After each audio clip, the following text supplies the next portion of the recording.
one-time shooting, not like it's not America, like not a massacre event, but turns out it was, and the whole shop just like stood up, and we all just ran into the back exit, and everyone was pushing everyone. There was no like semblance, and we just ran in through.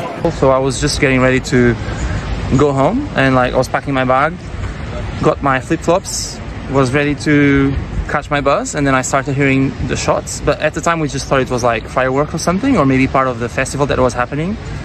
Then maybe after like, I don't know, 6, 7 shots, we thought, okay, this is weird. And then someone started running, and we all panicked and started running as well. So we left everything behind, like flip-flops, everything. We just ran to the hill. Shots ended, so I must have heard, I don't know, maybe like 40, 50 shots. So we were still unsure what was going on. We just thought maybe it's a false alarm. Maybe it's something about, maybe something happening in the party or the market. And then that's when we heard the police and the ambulances. So then we thought, okay, no, this is serious.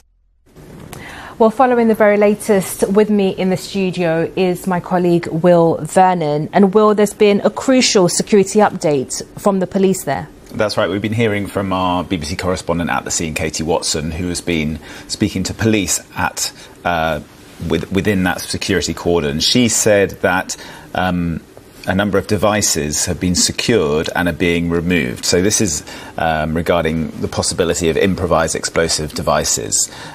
We heard earlier, didn't we, from the police, who said that bomb disposal units were working on several suspected improvised explosive devices, and that one device had been found in a car linked to one of the attackers. Well, our correspondent says that that those devices have been removed, and that means that the scene is now no longer an exclusion zone, but of course it remains a crime scene, and there is still an incredibly high level of police and emergency service presence there. So again, those IEDs or suspected devices removed and the exclusion zone lifted, but police remain there. And earlier they found one device in a car linked to one of the suspects, the suspect that is deceased, that has died, and counter-terror police have been granted additional powers to investigate the possibility of a third suspect. So one dead, one in hospital, possibility of a third is the latest information we have. And we continue to monitor the casualty figures as well, and a number of people taken to hospital. Yeah, that's right. The latest figures we have is that at least 29 people have been injured, including 2 police officers, and those police officers are in a serious condition. As of the last update we had from the authorities, they said that those police officers are currently in surgery, but police said that the number of injured is rising. They said that people are coming to the hospital all the time. So yeah, at least 29 injured, including 2 police officers, but obviously those figures could change. And confirmation coming from the authorities, the Prime Minister, the Premier of New South Wales, both saying that they believe this was an attack targeting the Jewish community in Sydney, and we've had reactions specifically on that point from around the world.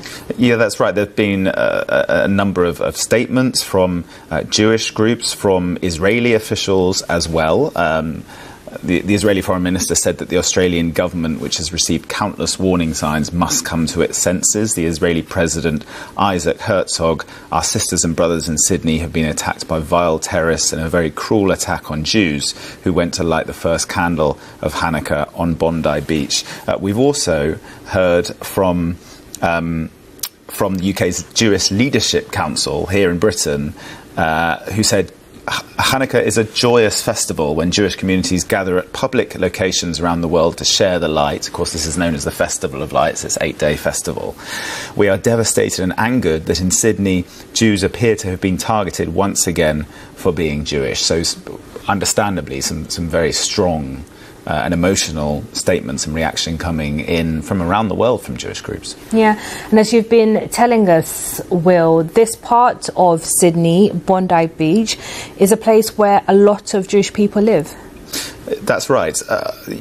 Bondi Beach, of course, is one of the most best known tourist spots in Australia, known for its kind of long sandy beach, surfers, known for kind of shops and restaurants, and a very family-orientated area.